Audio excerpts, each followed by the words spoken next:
right, everyone, welcome back.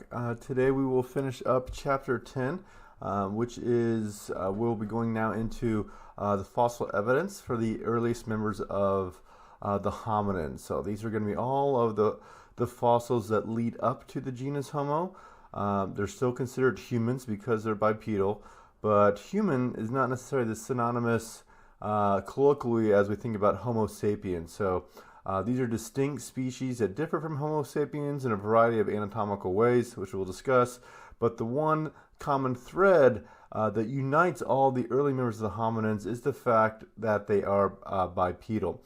So to date, from a paleoanthropological perspective, that means human fossil hunters, we've identified at least 20 different species of hominins that have been discovered. The earliest members, once again, are only found in Africa, which confirms not only with the molecular clock evidence that shows that we descended from a primate ancestor that's closely linked to the African apes, and not surprisingly, given that we are descended from the African apes, the earliest members of the hominin lineage are all found in Africa.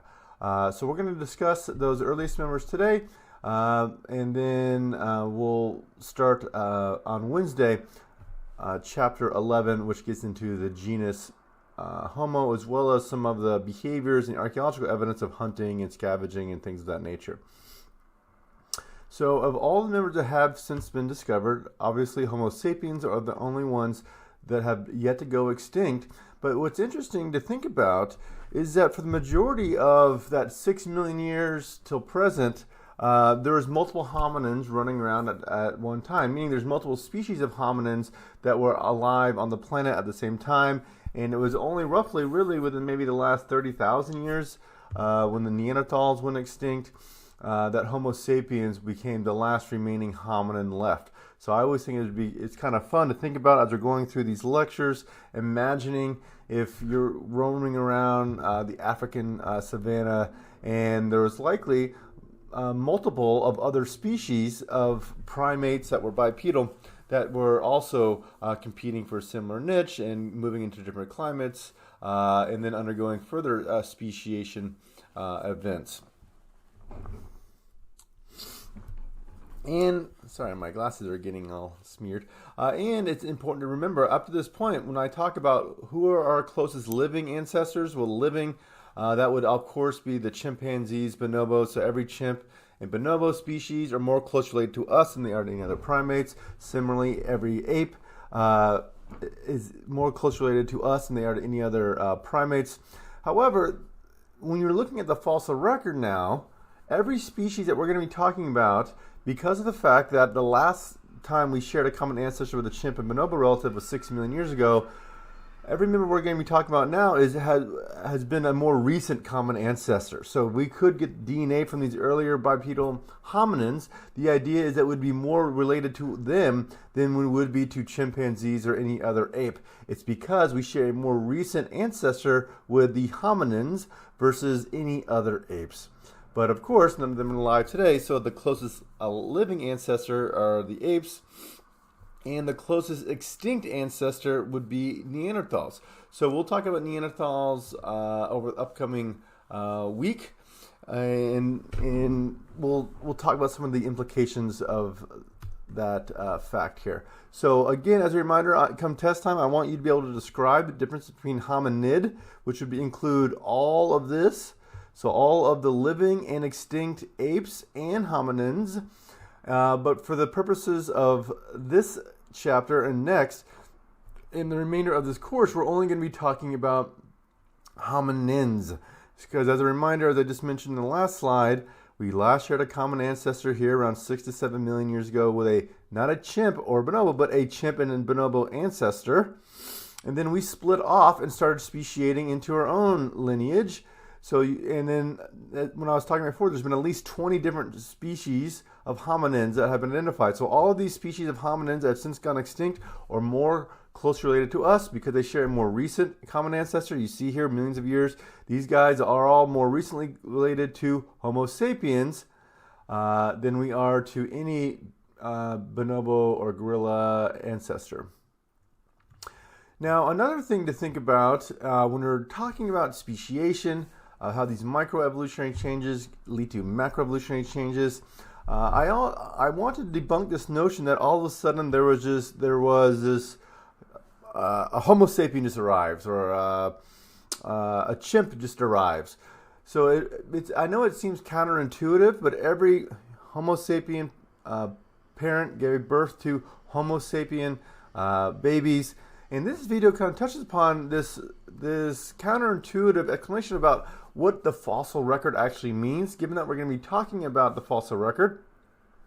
So watch this video, and it should help you understand what the implications are, and meaning that really when we're talking about fossils, we're talking about these species. We can't assess the genes of these species, but really what they're providing is a snapshot in time, and given that their differences in their anatomy, that suggests that it's a distinctive different species.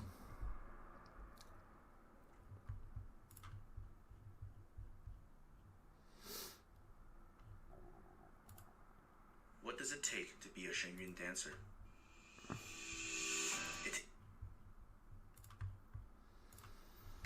I'm a human. These are my parents. They're clearly humans too. My grandfather, human. My great-grandfather and great-great-grandfather, humans without a doubt. But my grandfather, 185 million generations removed, not a human. He was a fish.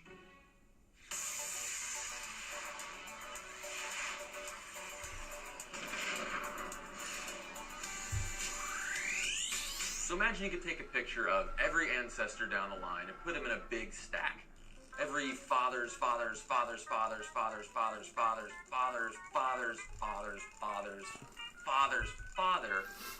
and well, that would be a very big stack, with me at the top and my fishy forefather all the way down at the bottom. Maybe we should lay this stack down at the side. That would be a little safer. As we journey back in this stack, let's pull out a few snapshots from history. 1,000 generations back, we're just a few inches in. Well, we find a human. 10,000 generations ago, just 2 steps further, and, well, still human, but not like we'd recognize. 75,000 generations ago, that's 1.5 million years back, not a human. That's Homo erectus. And here we are just a few hundred steps back in our journey, 1.5 million generations ago. Well, this ancestor, well, looks more like today's old world monkeys, but still a primate. 15 million generations ago, and this ancestor looks more like a tree rodent than a monkey. Let's jump all the way back to my 120 millionth great-grandparent. This is 12 kilometers back down the line. This is a decidedly non-human, non-primate, shrew-like mammal, but he's kind of cute. My 165 millionth great-grandparent is not even a mammal. It's a prehistoric lizard that predates even the dinosaurs. They've got their own photo album, their own stack that joins up with ours somewhere around here. In fact, every species has their own stack that branches off somewhere down the line. And here we are 185 million generations ago at our ancestral fish. You see the resemblance? So where along the stack was the first human? There wasn't one. Photo number 4,632, human. Photo number 79,221, well, that's Homo erectus. There's no single point where one became the other. Every photo that we pull from the stack looks pretty much like the photo on either side. Every generation is the same species as its parents and the same species as its children. Homo erectus had Homo erectus parents and Homo erectus kids. Our fishy ancestor, fishy fathers, and fishy children. You can never pinpoint the exact moment that a species came to be because it never did. It's just like how you used to be a baby and now you're older, but there was no single day when you went to bed young and woke up old, although sometimes it feels that way. There was no first human. It sounds like a paradox. It sounds like it breaks the whole theory of evolution, but it's really a key to truly understanding how evolution works. Evolution happens like a movie, with frames moving by both quickly and gradually, and we often can't see the change while it's occurring. Every time we find a fossil, it's a snapshot back in time, often with thousands of frames missing in between, and we're forced to reconstruct the whole film. Life is what happens in between the snapshots. Instead of a nice, smooth road, this is a journey on stepping stones, and we give each one their own name. Stay curious. So effectively what he's debunking is this notion that there was some, all of a sudden, a bunch of hominin ancestors got together, and then one generation all of a sudden became a new species. It's not really how it works. What we're talking about in the fossil record is we're catching a snapshot over time. As they notice, there's many generations that are missing in that snapshot, but what they're talking about is how over enough generations, enough time has passed, there's enough phenotypic variation, which would then lead paleoanthropologists to suggest enough variation has accrued in one population over another, that they would then therefore be considered distinct species. Now remember how we define a species. Species are something where two individuals have, there's been enough genetic distance that's accrued between two individuals that they can no longer mate successfully and produce viable offspring. So going back to starting at this node here where we last shared a common primate ancestor, the first evidence of bipedalism, we're starting here now and going to move our way up. Today we're just going to talk about everything in the blue and the gray, and we'll wait to talk about the orange later on. But the first evidence of bipedalism in the fossil record is the earliest version that is found right in conjunction with what the molecular clock would predict. About 6 to 7 million years ago, we have a fossil that was found in Central Africa of Chad called Sahelanthropus chadensis. It looked very chimpanzee-like. It had mostly the characteristics of a primitive trait that's characteristic of primates. It has a small cranial capacity here. This is cubic centimeters, so 350 cubic centimeters. This is really we could actually have the lecture together so I could show you these fossil casts. If you happen to be at Central Washington University, you should reach out to the anthropology department there, and they'd be happy to show you these fossil casts. They have a really great collection there at Central Washington. But one of the main, all we have here is just one skull, and the rest of the body you see here, we're missing teeth, they're missing the lower jaw and the rest of the body. So not surprisingly, the older the fossil, the less likely we are to find a completely articulated fossilized skeleton. And so some of the earliest fossils that we find have some sparse indications of bipedalism. So for instance, we noticed in the past I talked about the foramen magnum. It is the circle underneath the skull that intersects with the spinal column. The reason why this fossil is suggested to be one of the predecessors of the hominin lineage is because of the fact that the foramen magnum is clearly underneath the base of the skull, which would suggest that it is bipedal. Next, around 6 million years ago, there was another fossil found in East Africa and Kenya called Aroran tunganensis. This too was dated roughly around 6 million years ago.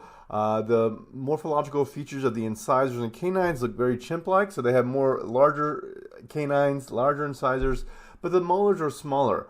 So notice from last lecture I talked about one of the themes that we see in the fossil record when we're going through now the hominin side branch is the earliest members were bipedal, but they still had the characteristics in terms of body size, teeth, shape, large canines of primates.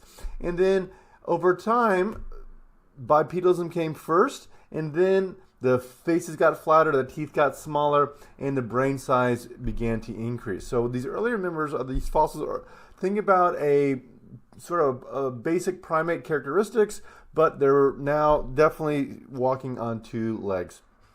So as noted, here we have the incisors and canines are similar. So incisors are the front teeth are incisors, and the canines are over here. We have one on each quadrant of our mouth. We're larger, similar chimps, but the molars are smaller like hominids. So they also exhibit features that suggest that an angled end femur. Notice how before we talked about the angled end femur is another characteristic of bipedalism, which differs from the primitive primate condition in which they have the more of a straight angled femurs. So here we have a mix, and as predicted, there should be a transition of morphologies that eventually get us to that state of being an obligate biped. These early members were not obligate bipeds, meaning they weren't fully committed to bipedalism, but they are having anatomical evidence that they're this in an intermediate stage where they're spending more time bipedally than, let's say, a chimp or gorilla would, but they're not fully as efficient as you and I would be today. Next, we have Ardipithecus ramidus, which is one of my favorite hominins. The reason being is that it clearly shows a mix of derived and primitive traits. A reminder, derived traits mean that's specific to that certain group of animals that we're talking about that differs from the primitive trait, which would be sort of the default primate condition of big face, big teeth, and being quadrupeds. So Ardipithecus ramidus has a unique mix of intermediate traits that suggest that it was adapted for bipedalism, but yet it retained traits for living arboreally as well. So it's actually a quite small skull. I could hold this in my hand. Again, it's hard to give you some perception of how big the skull and cranial size is when we're only looking at 2D images here. But nonetheless, just take my word for it that they're quite small.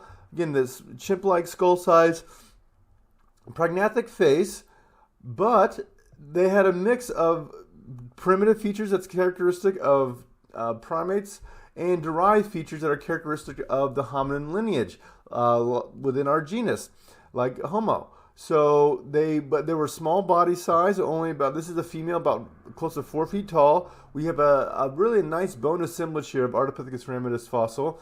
This was found in East Africa and Ethiopia. You notice that we have half an arm and hand here, and a half of a femur, and then you have a tibia and fibula here, and some feet and ankle bones, and a bit of a pelvis. But we're missing the vertebral column, and we have some bits of the brain casing here. And so based off of this, we actually could reconstruct what the fully articulated Ardipithecus ramidus would look like. And then as a result, you see that it's actually this is a reconstruction of what it would look like. It still had, based on the feet, that derived big toe, which is a primitive characteristic. But yet, and they have long arms, which is another primitive characteristic that's specific to the primate order. But yet, they had a pelvis and foramen magnum that looks more hominin-like, so bipedal-like. And so I just wanted to just quick little reminder. We brought up these terms again, but in the past, but I want to go over them one more time. That in phylogenetics, so phylogenetic just means the study of evolutionary reconstruction. A derived trait is a trait that is present in an organism but was absent in the last common ancestor of the group being considered. So, for instance, and then a primitive trait is another word for ancestral characteristic of a lineage or taxon that is inherited from one common ancestor or clade and has undergone little change since. So an example of the primitive characteristic of the primate order would be divergent hallux. Okay? But an example of a derived characteristic would be, of the hominins would be bipedalism, because of the fact that all other primates, the primitive state is quadrupedalism. And so Ardipithecus ramidus is unique because of the fact that it shares a beautiful intermediate step between fully committed to bipedal and fully in that primitive condition. And we can get a lot more information from this species than the ones that were 6 or 7 million years old, because we don't really have other fossilized features like arms or legs or pelvis from those, given that they're so old. So the primitive characteristic of the Ardipithecus ramidus, again, it had the divergent big hallux. They had long proportions of the arms. Remember, long arms are consistent with using them for carrying weight or swinging from branch to branch. So that would not be characteristic of an obligate biped. This is characteristic of a habitual biped, meaning they're bipedal, but yet they're not fully adapted for terrestrial living. So you can see it's adapted to a mix of living in the trees, had long fingers still, small, weak thumbs. That's consistent with the primitive characteristic. But it has a short and wider pelvis that is much more similar to hominins. And a primitive trait would be the brain size. So the brain size is similar to modern chimps. and not big like you see in hominins. Now, some of the derived characteristics that you see that differ from the primitive primate condition is that it has small canines. They have, you couldn't see it in that picture here, but there's also, it has the lumbar curve, evidence that there's a lumbar curve. So remember, bipedalism should have an S-shaped lumbar curve. Quadrupedalism should have a C-shaped lumbar curve. And the foramen magnum position is much more anterior compared to other primates, suggesting that, again, now it was walking more upright. Next, we have, now moving along, we have, so we just talked about Ardipithecus. Now, everything in the blue here are considered the Australopithecines. Now, the Australopithecines are considered the forerunners to the genus Homo, meaning they came before the genus Homo, and they appeared around 4 million to about 1.5 million years ago in Africa. There's a lot of Australopithecines, so there's a multitude of Australopithecines that were alive and running around Africa at the same time. You don't need to memorize all of them. Just focus on some of the main ones that I spend time on. And I'll tell you in particular which ones I want you to focus on for study purposes. So, Australopithecines, just like the predecessors I just mentioned, were also considered habitual bipeds. So they had a mix of features for arborealism and bipedalism, but they differ from primates given that they do have the distinctive some of those bipedal characteristics, yet they still had those unusually long arms well adapted for arborealism. So they had long arms, thick waistlines, chimp-like skulls and faces, but slightly larger cranial capacity now. We're getting an uptick now in brain size, but it's still not that distinctive compared to what you consider a brain size for the genus Homo. So still more closely related to primate brain sizes based on their body size, but yet they were bipedal. Also, they were quite small, so they were not hunter-gatherers at this time. Based on their body size and their very primitive tool technology, they were likely scavengers, opportunistic scavengers to be specific, where if they could come across a kill or easy to get at food stuff, they would. But they were not out there chasing down prey items themselves. They were likely prey themselves. So Australopithecines are a diverse bunch. Males are about close to 3.5 meters tall, so that's about 5 feet tall. Females about 4 feet tall or less. Here's a reconstruction from the Smithsonian Museum of what an Australopithecine may have looked like. They still have projective faces, so prognathic faces. That's more similar to that of an ape. They were also sexually dimorphic, meaning the males were much larger compared to females. A trait that's shared with gorillas and orangutans today would suggest that there was at least moderate degrees of male-male competition. It's difficult to determine their age and lifespan because the rate at which they matured is not necessarily well known because of the fact that all we could do is look into the fossil record. Now, here's another way of looking at, we just talked about some of these earlier hominins here, Ardipithecus ramidus, and then that is presumed to have speciated into the first Australopithecine, which is Australopithecus anamensis. From Australopithecus anamensis, it's again thought to have speciated into several other species of Australopithecines, as you see here. And broadly speaking, Australopithecines are such a diverse group. Think about it in two ways. So think about it as Australopithecines. You have Australopithecus anamensis, which was the first member of the Australopithecines. And then from that population, it speciated into two dramatic trajectories. One, it continued on this trajectory of being a less robust, more gracile features, called the gracile Australopithecines. And then on the other side, we had the robust Australopithecines, which are over here. The robust Australopithecines are considered Australopithecines, so the genus is the same, but the species are characterized by having some really robust features. So unusual bony projection in their skull, huge molars, huge mastication adaptations. So there were likely, the graciles versus the robust Australopithecines were likely eating very different types of foodstuffs. And correspondingly, they evolved to have very distinct types of mandible and dietary adaptations in their teeth and in their skull helps highlight the degree of chewing and grinding that was required in the robust versus the gracile. So the gracile australopithecines, there's many species here. You don't need to memorize all of these. Just know there's several of them, but they share the characteristic of having smaller teeth, smaller skulls, and jaws that are more adapted to a generalized diet. That is why the prevailing view in literature is that the genus Homo evolved out of one of these gracile australopithecines predecessors, because of the fact that it would take less evolutionary steps to get from us to these guys. All right, and because they had skulls that were looking similar to ours. Where you contrast that to the australopithecines, which are also referred to as paranthropus. Paranthropus just means it's just a notation saying they've gone extinct. So they either could be called Australopithecus robustus, or they could be called Paranthropus. So just note, Paranthropus, it could also be synonymous with Australopithecus. So here's a list of the three major robust Australopithecines. You could call it Australopithecus ethiopicus or Paranthropus ethiopicus. So Ethiopicus came first, and then Paranthropus robustus came next, as well as Paranthropus boisei. So they're similar to Australopithecines in the postcranial skeleton, meaning below their neck. So all the features below their neck down, the arms, body, and legs look similar.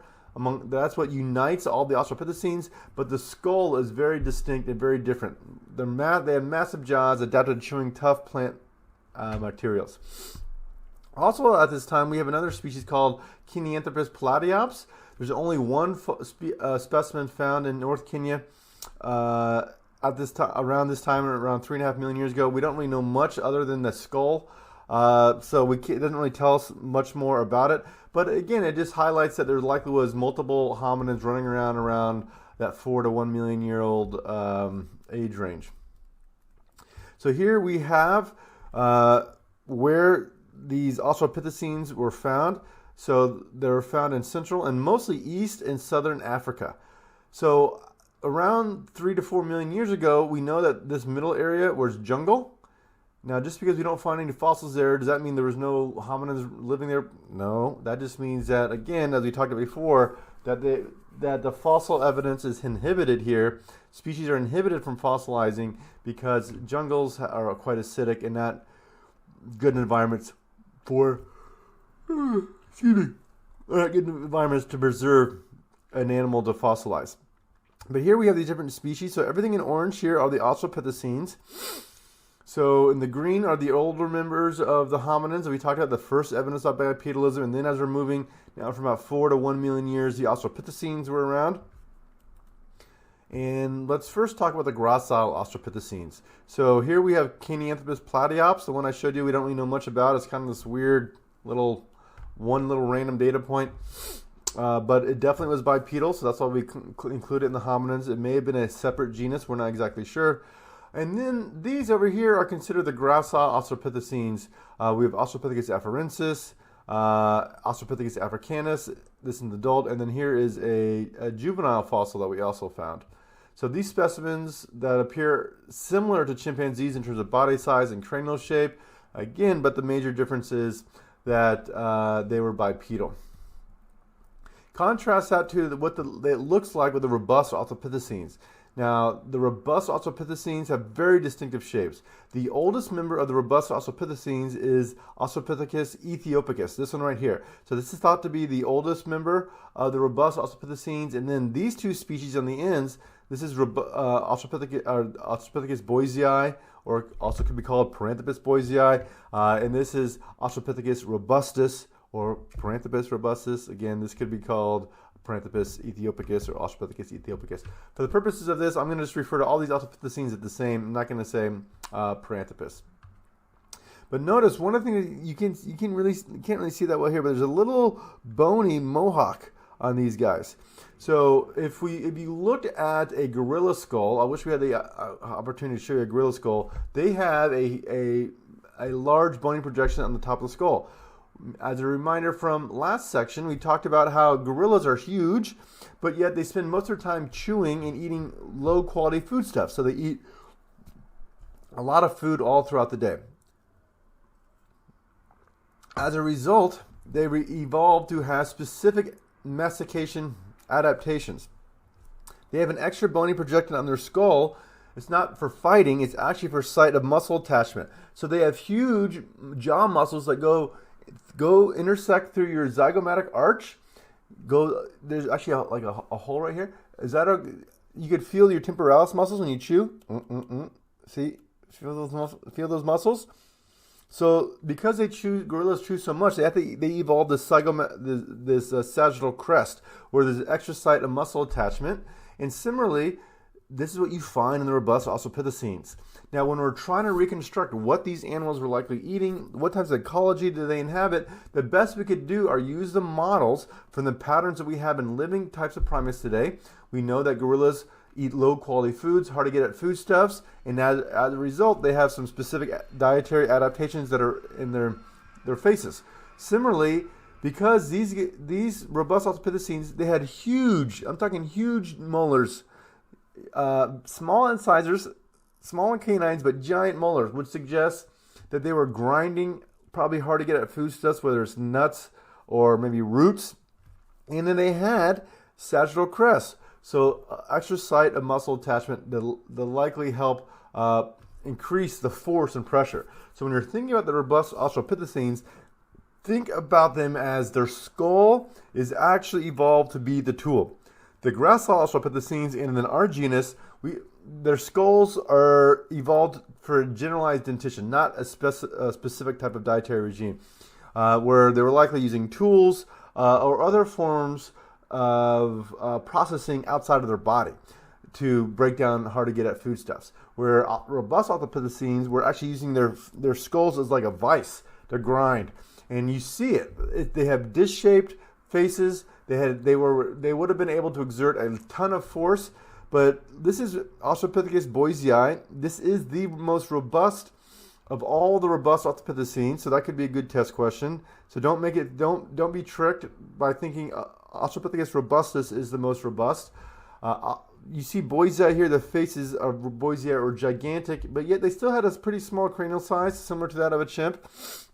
They also had really thick enamel. Enamel is the hardest thing on our bodies, so teeth preserve really well in the fossil record. So their teeth had really thick enamel on it as well. But as I noted earlier, they had small incisors and canines. Smaller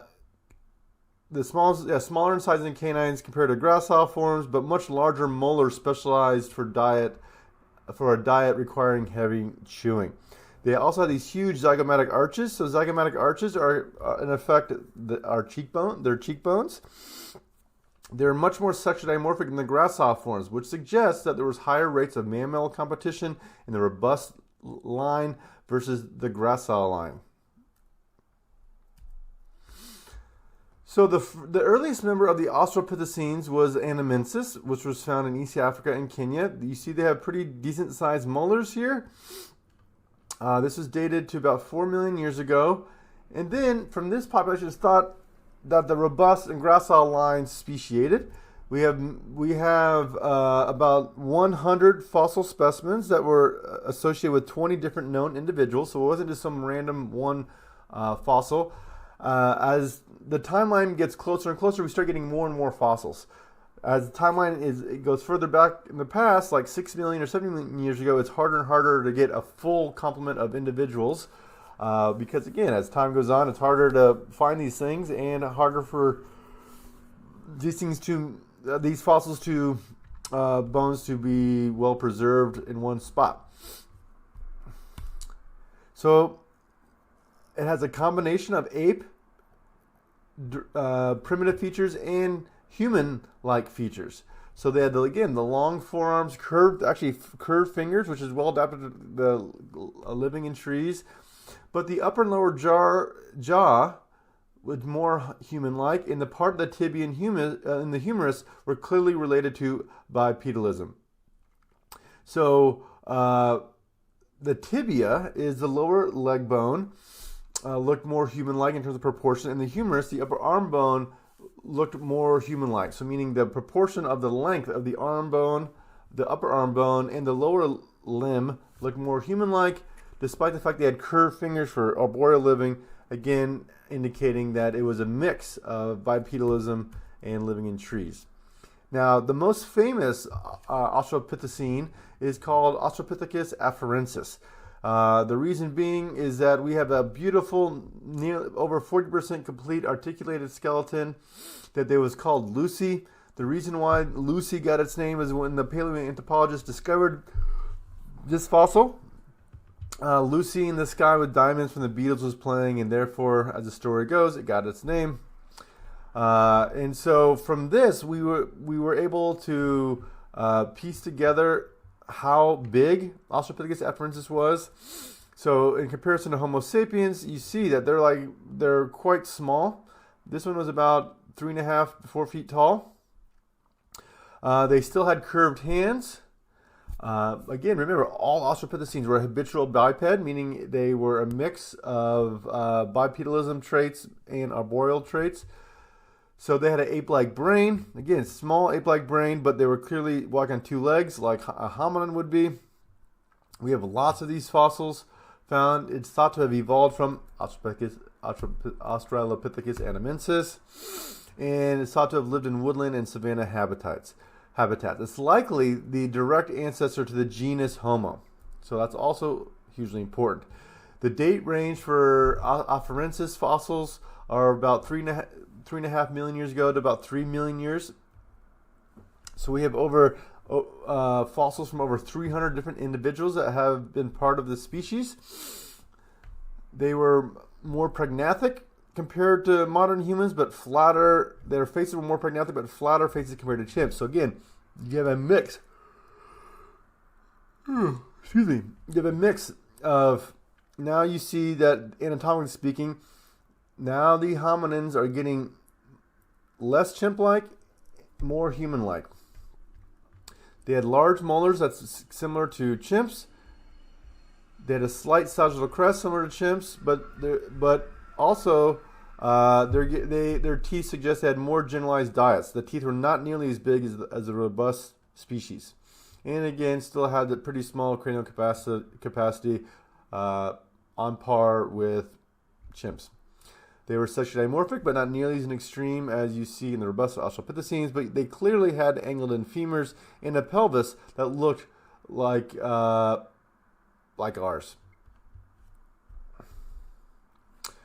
Also, Australopithecus afarensis is quite famous because of the fact that it's believed that they are the ones that left those Laetoli footprints that I mentioned before. That are dated to about 3.5 million years ago in Laetoli, Tanzania, in Africa. Potassium argon dating was used. Remember we talked about potassium argon dating that dated the volcanic ash, where they had a volcanic eruption that laid down a layer of wet ash. Then there's 2 individuals walked along this ash, and then another layer of ash came on top and preserved those footprints. So Australopithecus afarensis is thought to have made those footprints, and therefore they conclusively show behavior evidence of bipedalism. So that is why I want you to know who made the Laetoli footprints, why are they important, and as I noted before, it's about 88-foot long trail of 2 individuals walking, but why it's important is that it clearly shows the toeing off that's similar to how our feet are designed to walk, which differs from that of the primitive primate characteristic of the divergent hallux. The Laetoli footprint is here in the middle, and you see now that the toe, they don't have the foot arch as well designed as us, but yet the toes now are aligned similar to us. So there was definitely the heel strike, and then using the big toe, the toe off. That's also why the most important toe that we have is the big toe. If your feet are, let's say you had to choose which toes you had to cut off the little toes. You don't really need the pinky toes. The big toe is something that's extremely important because that's what propels us when we walk from place to place or run. So that's why these Laetoli footprints that are found in Africa are thought to be made by Australopithecus afarensis. We know that they were living in that area at the time. We have a multitude of specimens around that time that were found, and we know in the anatomical fossils of afarensis have feet that are similar to those that were left at Laetoli. There's also it's called the Child, which is dated to about 3.3 million years ago. We actually have embedded in stone evidence of a juvenile baby that was fossilized. And what's really neat about this fossil is that you could actually x-ray it and look at the rate of dental eruption. Now humans' teeth come in relatively stable amount of time universally. So based on the level of dental eruptions, you could predict how old this specimen likely was, as well as get some estimates about how fast these specimens actually mature. So based on the dental development, the age was estimated to be about 3 years of age. And they were able to study the growth and development of this species because of the fact that just because we're part of this lineage does not necessarily mean that the rates of growth and development are the same. We know, for instance, that a chimpanzee develops much more quickly compared to us. Humans have an unusually delayed developmental trajectory in comparison to other apes. So this was thought to be 3 years of age, and based on the developmental patterns, it showed that they were developing more slowly than chimpanzees. Based on at 3 years of age, a chimpanzee's brain is about 90% grown. Here, the brain is about 75% fully grown, so that means it's actually developing slower compared to a chimp. However, the rate of growth is slightly faster than what it is of Homo sapiens. So on chapter 5, we haven't got to yet, we're going to talk about rates of growth for our species from a life history perspective. But just note that this fossil is really interesting because of the fact that it helps give us estimates that, again, as an intermediate species, the rate of growth wasn't as slow as a chimp. So the rate of growth was slower than that of a chimp, but not as slow as that of a Homo sapien. So it's somewhere in between. And how do we know that? Is because let's say we could peel back the teeth of a juvenile. Here's are the baby teeth, otherwise termed the deciduous dentition. And because they erupt at a relatively consistent rate. So if you have an unknown bone assemblage, let's say today, where there's no tissue or anything left, all you have is a bone, you could tell really precisely the age of that individual because the teeth come in at a relatively stable rate of time. So that's the sort of methodology, if you're a forensic anthropologist, that they use to determine the age of an unknown bone assemblage. And they apply that same methodology to date the age of this unknown fossil. So I'm just going to quickly peruse through a couple Australopithecines that are considered gracile.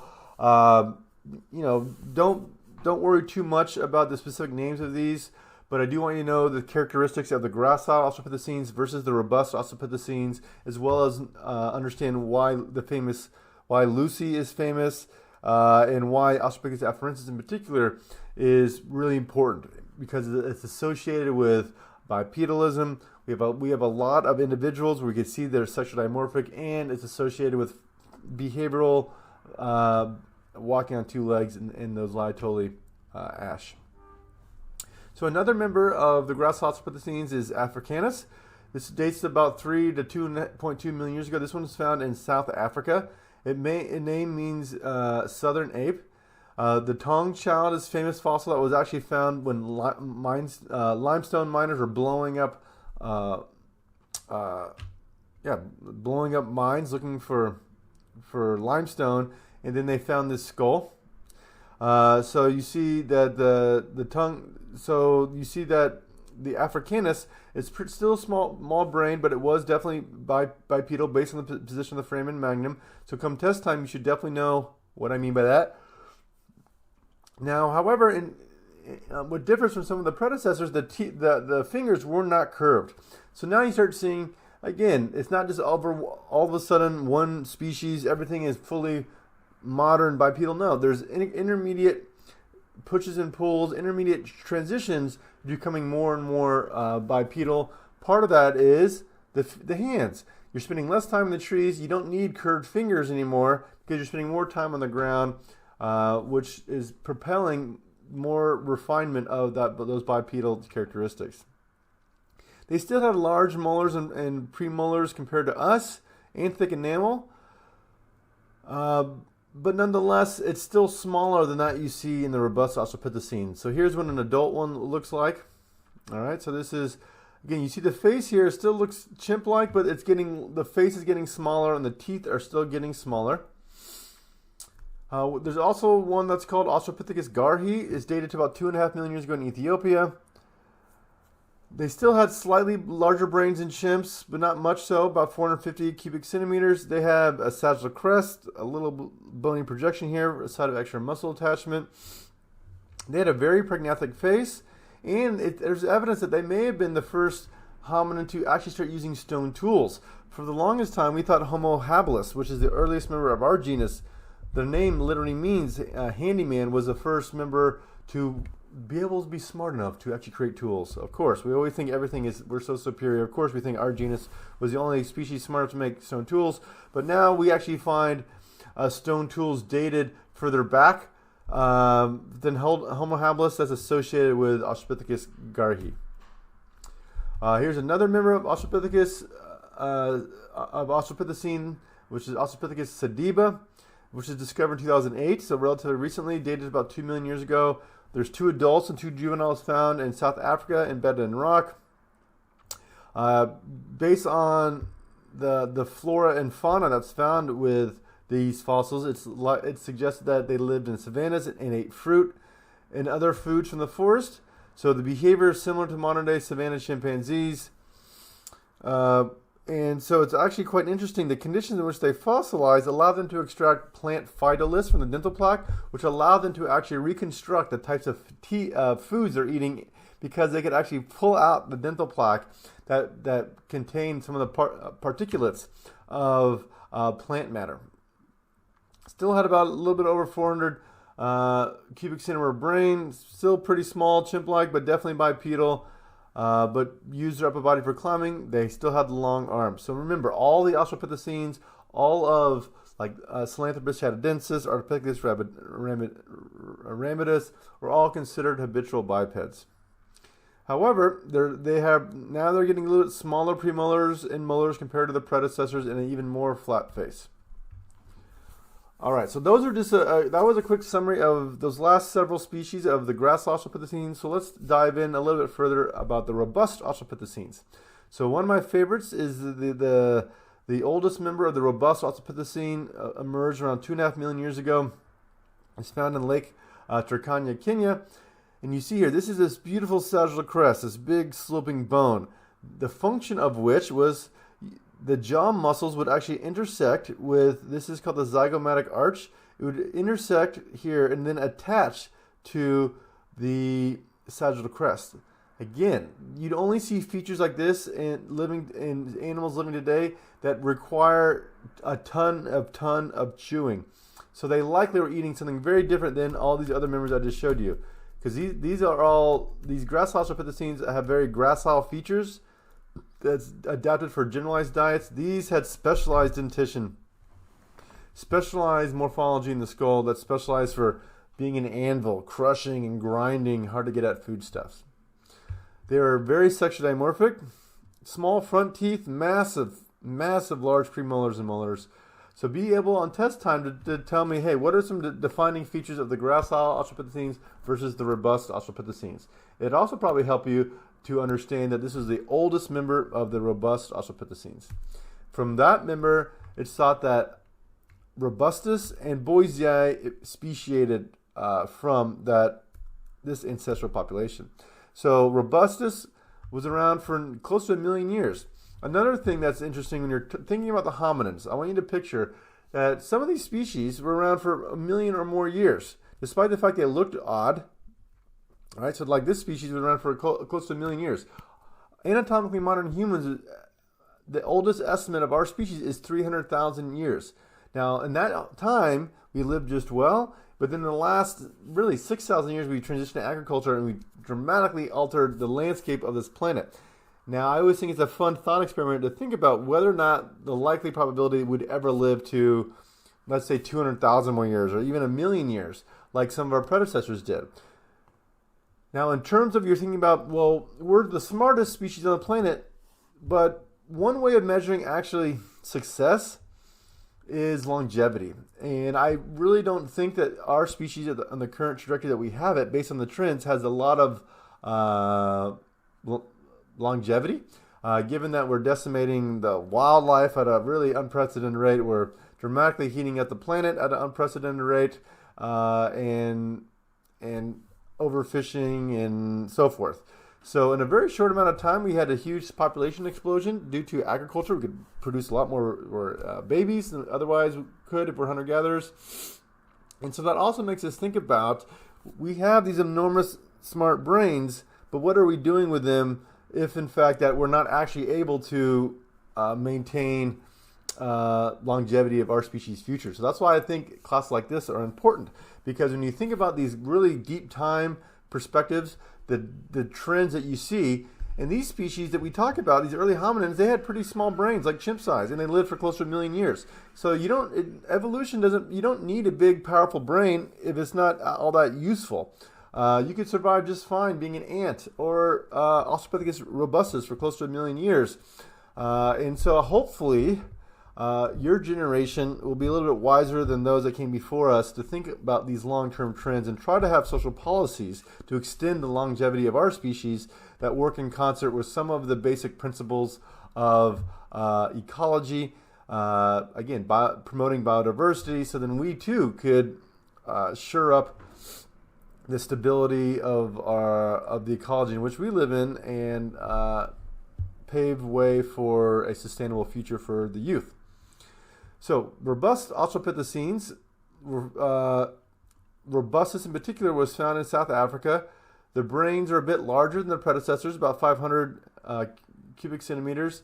Again, very sexually dimorphic, enormous molars, had a sagittal crest, lived in upland grasslands. And all these species, so the Ethiopicus, robustus, and then boisei, we don't know exactly what they're eating, but yet one thing's for sure, they have the sagittal crest, which is, again, a feature of site of muscle attachment. I'm asking a test question, what is a sagittal crest? This bony projection that's a site of muscle attachment that's associated with heavy mastication, heavy chewing. So we don't know what exactly they're eating, but just based on the morphology alone, we definitely know they're eating something very different than the gracile Australopithecines. So either nuts or seeds or grasses or tubers, that's something that require lots and lots of chewing.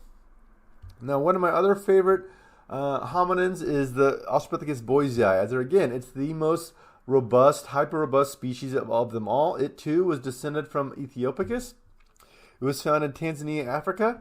It's named the Nutcracker Man because look, it has a pretty small brain here and a huge face, gigantic face that was definitely designed for eating hard to get at foodstuffs and generating a lot of force. So the diet probably consists of tubers, roots, and bulbs. And here is a reconstruction of what it may have looked like. And again, despite these things looking all weird, the postcrania from the neck down looks similar to that of a gracile Australopithecine. And these individuals were around for over 1 million years. So they were doing just fine. Whatever they're focusing on and foraging on, there's fossil evidence of them for over 1 million years.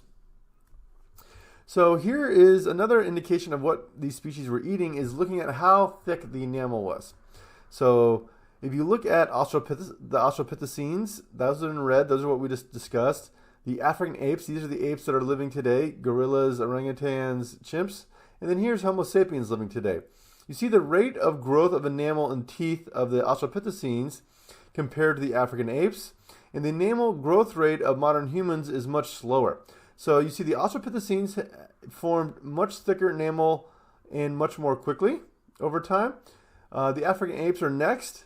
And then Homo sapiens, we have a little bit delayed enamel formation in less thick enamel formation compared to the African apes as well as Australopithecines. So the Australopithecines were likely eating harder to get at foodstuffs than the African apes that we see today. And Homo sapiens, though, were definitely not requiring as thick of enamel because they were beginning to process. So Homo sapiens, and really any member of our genus Homo, was likely using tools to process hard to get at foods rather than having to use their teeth and mouth as a specialized tool. Here's that one-off random Kinesianthropus platyops we don't really know much about. Again, it just goes to show you that there's multiple species that were living between 4 to 1 million years ago in Africa. It was found in Kenya, dates to about 3.5 to 3.2 million years ago. Similar sized brain as a chimp, thick dental enamel, small molars, flatter face compared to some of those predecessors, and lived in a mix of woodland and savanna environments. So with that being said, why did bipedalism evolve? This is $1 million question. If you could figure out this question, you likely could get tenure at some fancy college. It's an ongoing debate. I love just posing these debates or these questions to my classes. And come test time, I want you to be able to summarize a couple of these hypotheses. So again, this is why they're called hypotheses and not a substantiated theory, because we don't really know what was the driver of what caused bipedalism to manifest over time. It obviously took many adaptations for our hominin ancestors to become fully committed to be bipedalism. And so there must have been some transition that occurred around that 6 to 7 million year time period that propelled a subset of those primate ancestors to have a fitness advantage to becoming walking more and more upright. So there's one hypothesis called the savanna hypothesis that says bipedalism was selectively favored in open grasslands environments around 8 to 5 million years ago due to the loss of forested areas and shifting environments. So in other words, primates are adapted for forested and jungled environments. Now, if the forest shrank, and then let's say a subset of those primates began migrating out of those forest environments into more open savanna grasslands, perhaps that favored becoming more and more bipedal. The problem of that hypothesis is that we've since have found hominin fossils that are dated older that are dated to that time period that actually are thought to have lived in dense forest environments, yet were capable of walking as a habitual biped. So in other words, if in fact the driver of bipedalism was a shift to grassland environments, you would not predict you'd find evidence of bipedalism in these pre-Australopithecines like Ardipithecus ramidus, who were still living in densely forested environments. So put an X mark through the savanna hypothesis. It sounded good and made a lot of intuitive sense, but the observable data does not support the predictions. So this video is going to take us through a couple other hypotheses. So sit back and watch for 5 minutes, and then we can discuss a little further.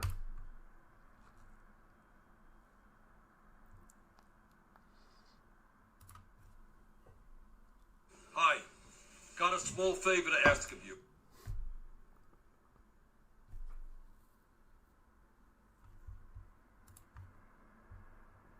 Human evolution is a long and fascinating one.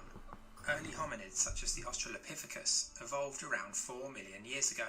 They stood about 1.4 meters tall and had brains 35% the size of ours. It is believed that the Australopithecus is the common ancestor of the genus Homo, which of course includes us, Homo sapiens, along with other now extinct human species such as Homo habilis, Homo erectus and Neanderthals. We've come a long way since our primate ancestors, from standing upright on 2 feet, the loss of body hair, development of complex language and greatly enlarged brains. Our evolutionary adaptations have allowed us to take over the globe as the dominant species. In this video, we're going to look at just one of these changes, bipedalism, how we evolved to walk on 2 feet. There is some debate over which was the first bipedal hominid. The Sahelanthropus, Orrorin, and Ardipithecus all show evidence of walking on 2 feet as far back as 6 million years ago. But by the time Australopithecus came along, walking upright was the primary mode of travel. But why exactly? Again, remember, all of these individuals were considered habitual bipeds. All right? They were definitely walking on 2 legs, but they still retained some adaptations for living in the trees. We don't see fully committed obligate bipedalism until Homo erectus. Did this change occur? Why did our ancestors come down from the trees, and how exactly has this changed our bodies? Let's find out.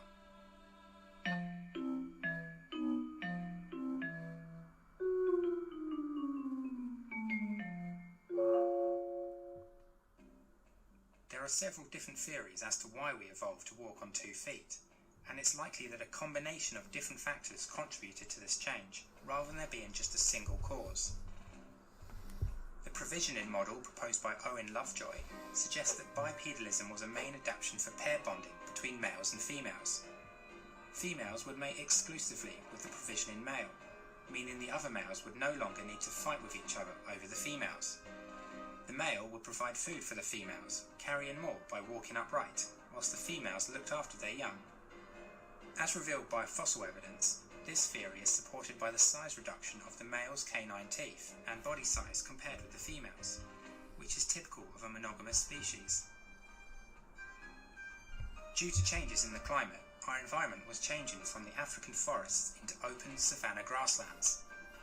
As our environment changed, our food supply would have become more widely dispersed, requiring us to travel more distance to gather resources. Recent studies have been done on chimpanzees to determine whether bipedal movement is more energy efficient than quadrupedal or knuckle dragging. The results have shown that for chimpanzees, bipedal and quadrupedal motion requires similar metabolic energy expenditure. A modern human, in comparison, uses approximately 75% less energy when walking compared with chimpanzees. This suggests that the shift to bipedalism would not have been too difficult, and supports other theories such as provisioning. The savanna-based theory was one of the original models to explain bipedalism. Due to the changes in the environment, not only did our ancestors have to travel further for food, but also needed to see over the tall grasses to be aware of predators. This theory, however, has fallen out of favour in recent years as more fossil evidence has been discovered, showing that the early bipedal hominids were still adapted to climb in trees, which indicates that bipedalism likely evolved in trees. Also, early hominids such as the famous Australopithecus fossil known as Lucy would have been much shorter than we are today, so looking for predators in the tall grasses would have proven quite difficult. If bipedalism did evolve in trees, then the postural feeding hypothesis might explain why. Anthropologist Kevin Hunt suggests that bipedal movements may have evolved into regular habits as they were convenient for gathering hard-to-reach food. This could explain why early hominids, such as Ororine tungenensis, were only partially bipedal. The thermoregulatory model proposed by Peter Wheeler argues that bipedalism would have helped us to keep cool in the hot climate of Africa. This is because bipedalism reduces the amount of body surface exposed to the sun and also raises the body away from the hot ground. Standing up also exposes the body to greater wind flows, helping us to keep cool. It's likely that the thermoregulatory model explains why we became increasingly bipedal over time, rather than how bipedalism first developed. It's possible that all these different theories have some truth in them. What we do know for sure is just how our bodies have changed over time, and the price we now pay for walking upright. When you compare a Homo sapiens skeleton with an ape's, it's easy to spot the differences. The human thigh bone is both longer and angles inwards so that the... See, remember that come test time. The human thigh bone, evidence of bipedalism, is angled inward. That differs from the straight angle of a ape. Kept close together and under our centre of gravity. This allows us to stand for long periods without getting tired. It's also why, because we're much more we're much more mechanically optimized to conserve energy walking on two legs. That's why we burn 75% less energy compared to a chimp when we walk. Whereas apes can only stand for short periods. Our knees are enlarged and the pelvis is broader and more bowl-shaped so that they can withstand our body weight. Rather than being slightly curved, the human spine is S-shaped, helping to support our head and balance our weight directly over our hips. Even though these evolutionary adaptations have occurred over millions of years, we still suffer from the effects of these changes today. Our S-shaped spines, although great for keeping our balance, have to bear the weight of our bodies. This is why millions of people suffer from back injuries, with 80% of Americans experiencing back problems at some point during their lifetime. Our knees are another common area of complaint, particularly for women, as their wider pelvis means more force is put on the knee joints. These are just some of the evolutionary compromises we pay for standing upright, but they're a small price to pay. Without them, we might never have come down from the trees and taken over the world.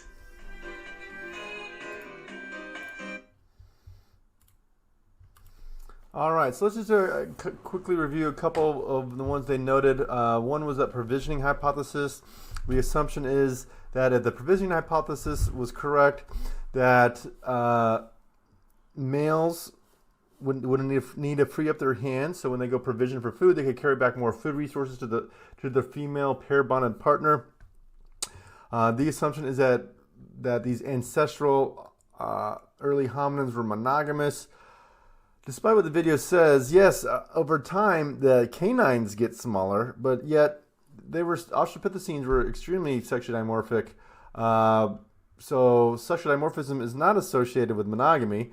Like a gibbon, as a prime example, where I talked about they have long-term pair bonds. The male and females are nearly identical. You can't pick one out. You can't determine the sex just by looking at it because there's extremely low levels of male-male competition because they have long-term pair bond. Look at us humans today.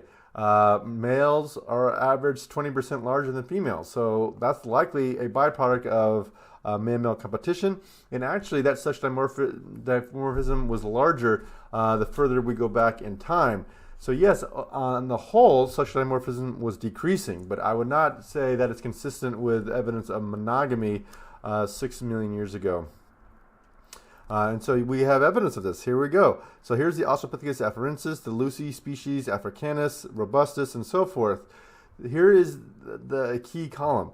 Females as percentage of males. So here that females are about 64% the size of males. Australopithecus africanus, females are only about 3/4 the size of males. And then today, females are about 83% the size of males. So yes, over time, we're less sexually dimorphic, but nonetheless, these earlier members of the hominins were more sexually dimorphic, which is inconsistent with a monogamy mating system. Again, look at the gorilla, for instance. Gorilla, large sexual dimorphism in body size, not monogamous. They have a single male harem. Look at chimps. It's multi-male, multi-female. Again, the males are bigger than the females. So, yeah, the provision hypothesis, I would say on that one as well. Now, this one, it may not have been the Kickstarter as to what drove bipedalism to initiate, but for sure this is one of the leading candidates that once bipedalism started to take hold, it dramatically must have had huge benefits living in Africa for those bipedal primate hominins because of the fact, as I noted, that the further you stand away from the hot ground, it's cooler. And also, think about it in terms of surface area. If you're a quadruped walking around the African savannas, you have more surface area that's exposed to solar radiation, and therefore you heat up a lot more. That means it limits the mobility of that animal, it limits the range at which they can forage for food, and also there's a reason why they're covered in fur. That fur acts as a natural sunscreen. And what happened to humans? We evolved to be bipedal. We maintained the fur, aka our hair on our heads. Why do we only have hair on our heads and not the rest of our body? Because we didn't need it. When we transitioned to be bipedal, we lost the hair on the rest of our body, and therefore it actually helps us stay cooler longer. So this dramatically would have favored helping us regulate our body temperatures much more efficiently, which in turn would have freed up greater subsistence strategies in terms of foraging and scavenging and eventually hunting for big game. So, pretty much already said that, and especially because we are related to the African apes, so they all live in equatorial habitats. So being able to more efficiently cool a body would have been hugely beneficial. And in support of this view, we see that humans evolved sweat glands. So there's a reason why when you go jogging with your dog, that your dog can't handle running 10 miles. Like chimps, dogs pant.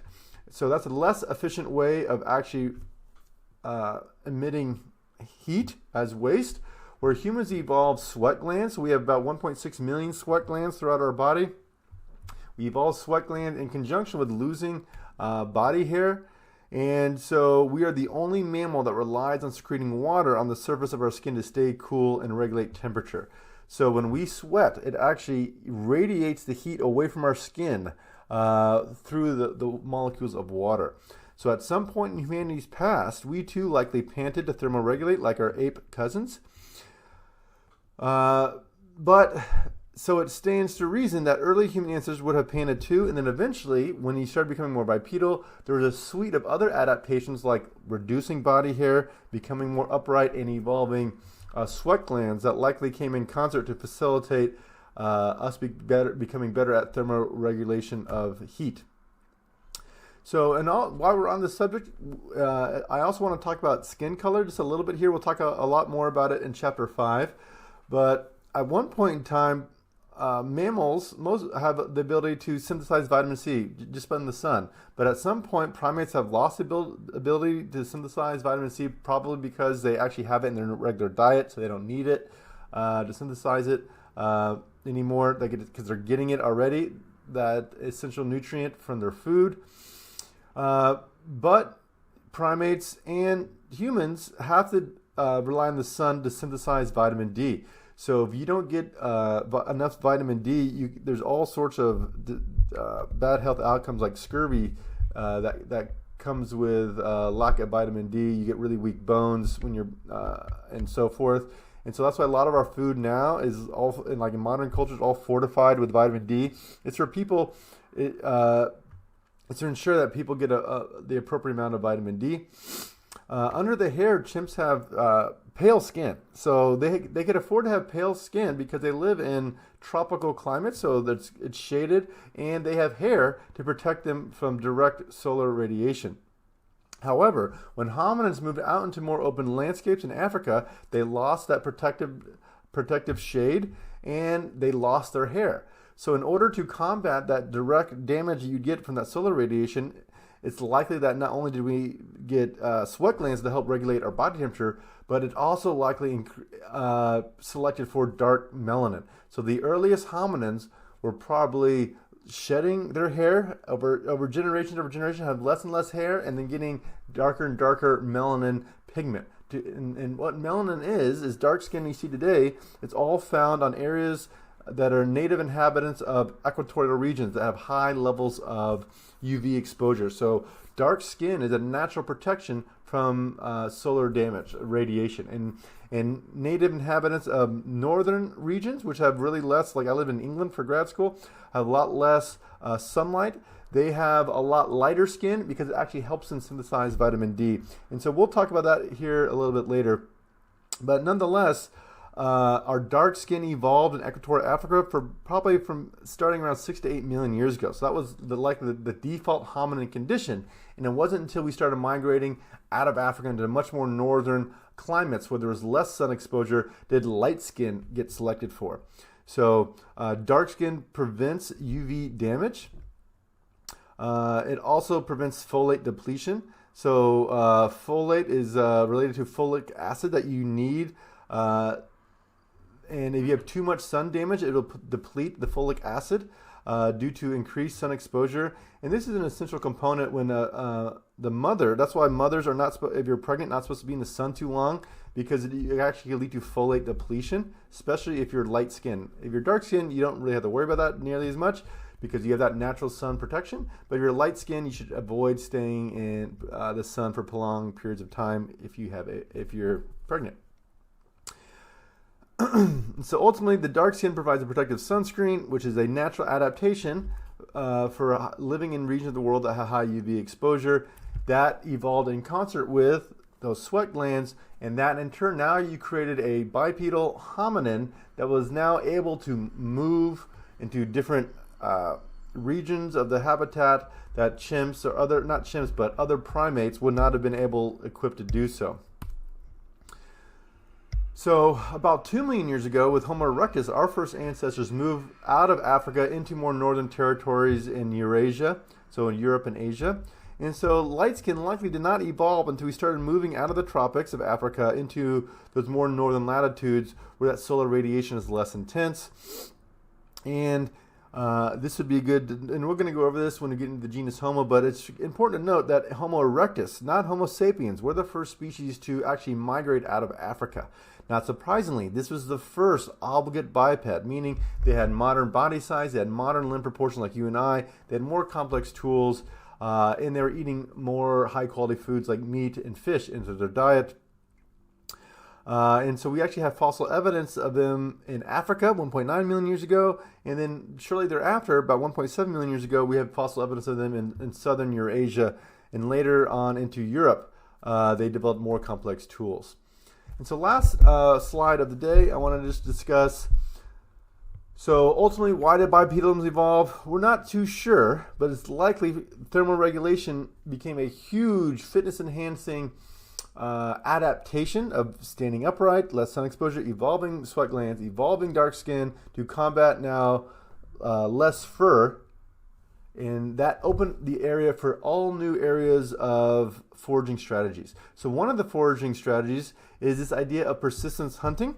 So endurance running likely played an important role for early hominins in obtaining food.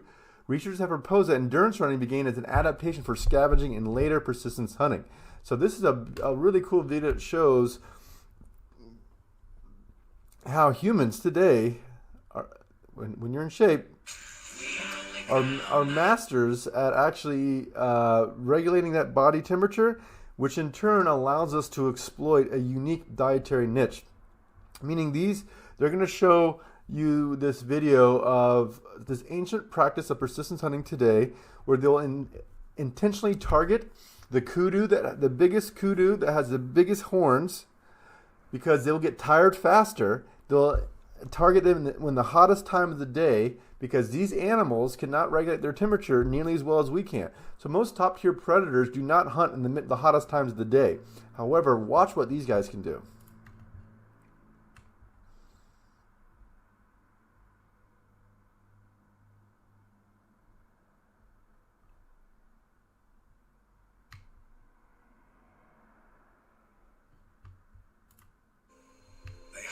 In silence.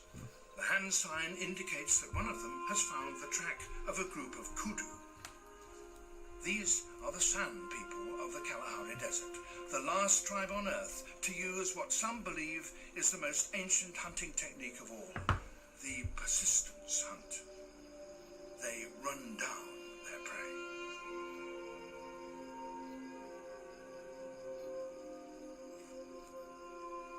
They start to feel the rhythm of the animal's movements from the spacing of the tracks. The group is not moving fast.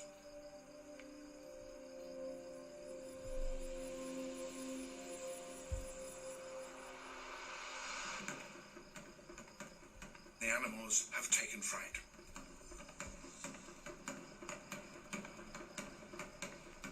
They will concentrate on the bull. He will be carrying a heavy set of horns and therefore will tire more quickly. To do that, they must separate him from the herd so that his tracks won't be confused by those of others.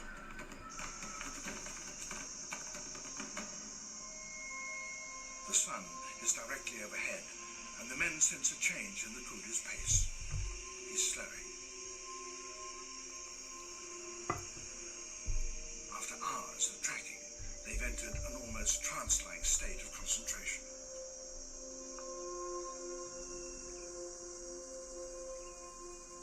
At times it's impossible to see any sign of the kudu's tracks, and the hunters must imagine the path it will have taken.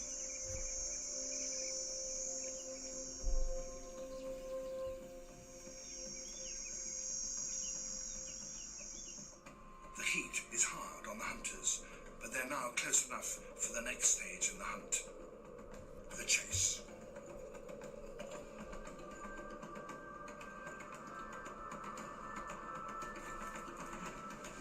This is the signal for it to begin.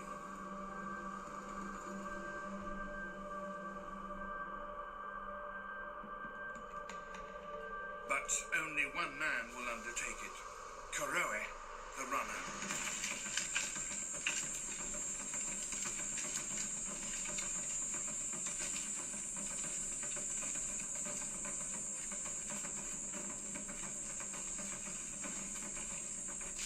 He must be relentless.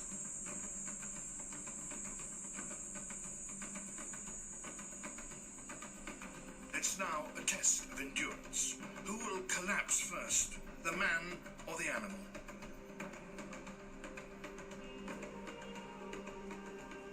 This was how men hunted before they had weapons. times when a hunter had nothing more than his own physical endurance with which to gain his prize. Running on 2 feet is more efficient over long distances than running on 4. A man sweats from glands all over his body and so cools himself. A kudu sweats much less and has to find shade if it's to cool down.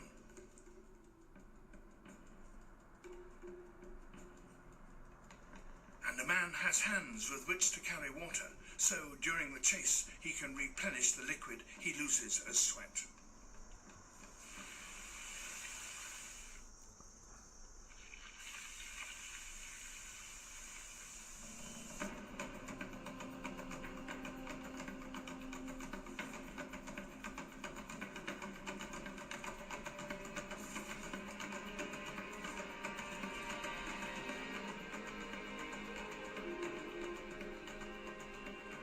Hours pass and Kuroe is getting closer. But then the kudu runs into thick cover.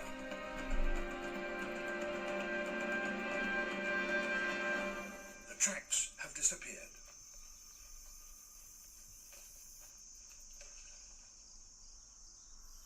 Kuroe tries to put himself into the mind of the kudu and himself reenacts the moment when it heard him approaching as it tried to rest in the shade.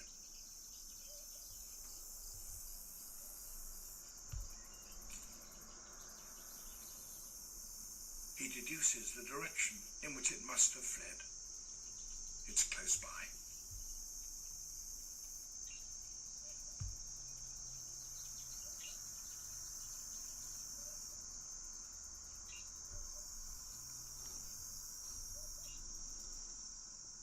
The chase has lasted 8 hours. Hunter and hunted are both at the end of their strength. Neither can go on much longer.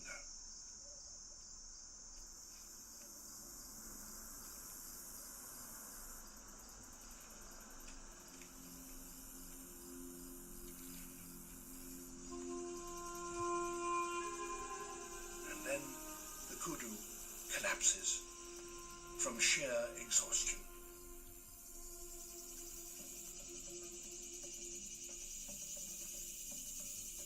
It's close to death.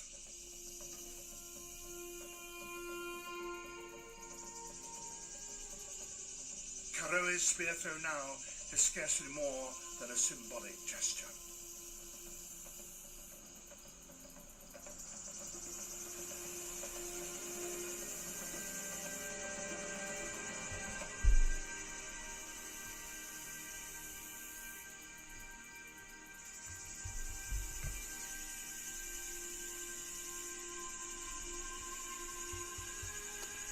So you get the idea. It's pretty remarkable that that took 8 hours for him to chase that thing down until the kudu eventually collapsed. But that was only made possible due to our energy-efficient adaptations of walking and running, having sweat glands, losing hair, body hair, so we could regulate and dissipate that heat more efficiently. All of which, again, allowed us to now, our predecessors, to start exploiting new dietary niches that other primates would not be able to. So ultimately, we don't know everything about our early ancestors. We're constantly finding new fossil evidence of filling in these little pieces.